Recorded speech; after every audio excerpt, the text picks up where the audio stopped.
Greetings. I hope you're having a wonderful day today. And in this mini lecture, we move away from the Ionians, who to me are fascinating. This group of people who moved away from mythology to rationality in an attempt to understand their material world, to another group called the Sophists, who look a lot more kind of like I don't know, you might call these people the political advisors or the political avant garde or whomever. As I have noted in the notes, the term sophist derives from the Greek words for wisdom and wise.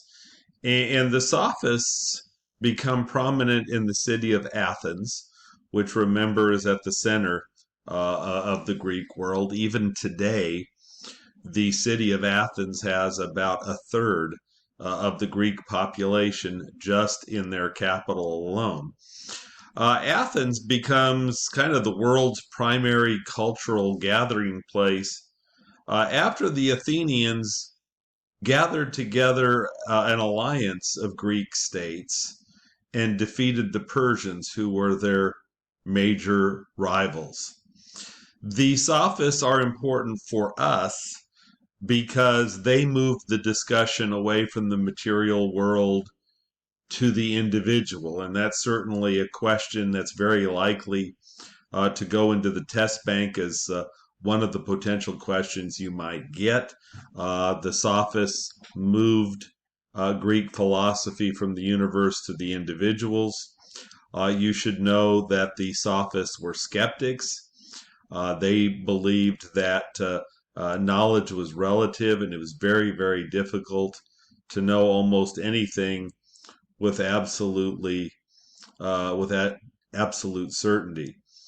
Now, the sophists are primarily tutors and educators. Keep in mind that in the ancient Greek world, the vast majority of Greek citizens only had an elementary school education. So 3, 4, 5 years of formal education. The sophists were tutors of the upper classes, and they gave them really the skills to participate in democratic society. So your notes point out that at the core of sophist training was the art of composition, that's rhetoric, oratory, the art of public speaking. And notice that for the sophists, the key in a democratic society is teaching persuasion, not the truth. And think about contemporary American political society. The goal of most political candidates is to persuade you that you should vote for them. That does not necessarily mean that they're truth tellers. And so, like the modern political advisor who wants their candidate to be eloquent and to prove a position that it's the wise course of action, even if it isn't, that's what the sophists are doing. In the democratic world, how do you persuade particularly uninformed people that you should be followed? And so you will notice in your notes that I have something underlined. And think about whether this is still true today. And this is why I've underlined it. The development of democracy made mastery of the spoken word not only a precondition of political success, but also indispensable as a form of self-defense. Because in the Greek world, it was different than today. If an individual was subjected to a lawsuit, individuals had to defend themselves. That's very different than today. Today, if you are involved in a lawsuit, if you have the money to afford one, you are most likely going to afford and go after the best attorney you can get. if you're relatively poor, and this isn't in your notes, but I'm just adding to this, one of the things that is rather frightening for me when I take a look at the law in America as it's practiced today is that 4 out of 5 individuals who go to court with a public defender. Now, this isn't an indictment against public defenders, but the point is that public defenders are overloaded. They have a huge caseload. I forgot the exact figures, but for example, in the state of Texas, in death penalty cases, on average, the state of Texas spends between $1 million and $2 million to try to execute an individual, and a public defender is given $3,000 to $5,000 to defend that individual. It's very, very difficult, even if you have a decent knowledge of the law, and I'll use myself. I've taken multiple courses in constitutional law. I worked for one. I would be terrified to go into a courtroom and defend myself. And yet, in the ancient Greek world, in ancient Athenian society, if you were involved in a lawsuit, you had to defend yourself. And so certainly oratory and rhetoric and those things are prerequisites not only to political success, but in this case to legal success as well. And so that's why I underlined that, to get you to pause, to think about how in the Greek world this training had both political and legal connotations. I then go through some specific points of the Sophists, and a few of these may be repetitive. I think they're important to recognize as a group, because when we get to people like Socrates and Plato, the Sophists are kind of their political foils. They are the people they are responding to. The Sophists are interested primarily in human behavior and how Greek citizens ought to conduct their lives. Again, the focus is on rhetoric, public debate, and they were criticized, particularly by Socrates and Plato, and to a lesser degree Aristotle, for teaching the art of persuasion rather than having a strong intellectual framework. Now, the Sophists make some assumptions about human behavior that I think we take for granted today. I think our founding fathers took for granted in creating our Constitution.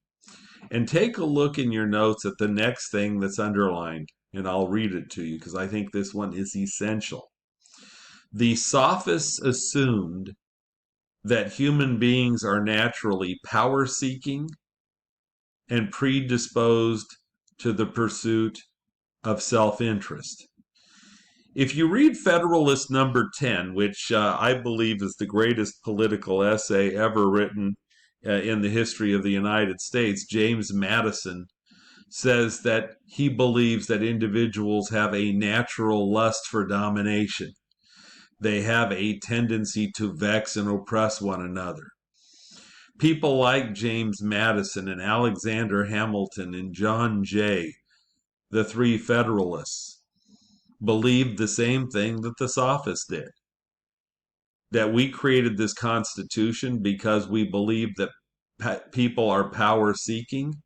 And that's why, for those of you who took Political Science 1201, and especially if you took it from me, I talked about all the ways that power is fragmented in the Constitution. Checks and balances, separation of powers, federalism, bicameralism, republicanism. The assumption of our founding fathers, like the Sophists, is that you cannot change human nature. The best you can hope to do is to control its effects.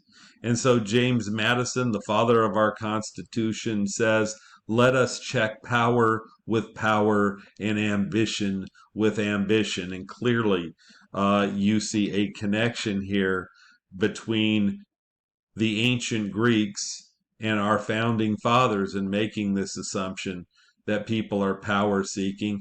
And The phrase that I always use is egoistic. Your note says predisposed to the pursuit of self-interest, but I would say egoistic.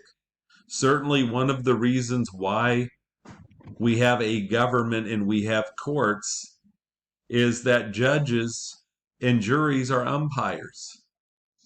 They're umpires to resolve the disputes that occur even between the best people in society, right? And so, oh, this darn hair here is bothering me. There we go. I finally got it. And so a judge or a jury, in this case, resolves disputes because if juries did not exist, if courts did not exist, and if people were allowed to judge an issue for themselves, they would not be unbiased and they would rule in favor of themselves.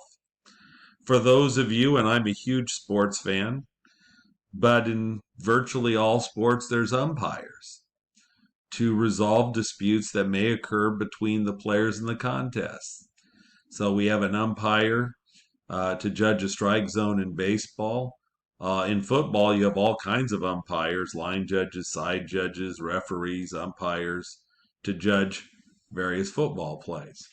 And all of those things, the reasons for umpires and referees and judges, is the assumption that you need umpires to resolve disputes between self-interested individuals.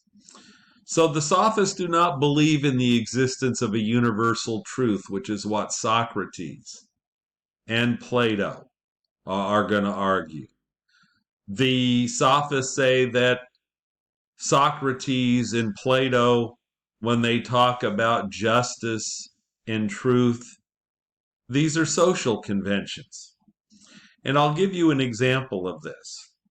Thomas Hobbes, who we're going to discuss later when we talk about social contract theory, and heavily emphasizes this notion of self-interest and egoism. Hobbes says, you know what good and evil usually are? They're usually shorthand descriptions for the things that we are attracted to or the things that we detest. So if we are attracted to them, they are good. If we are repulsed by them, they are evil. And that's what the Sophists are saying. That truth, justice, they're merely social conventions between people. And so I used probably the most famous Sophist, Protagoras, in his quote, "Man is the measure of all things. Nothing is," I think I left out the word, "inherently good or bad, since everything depends on the individual."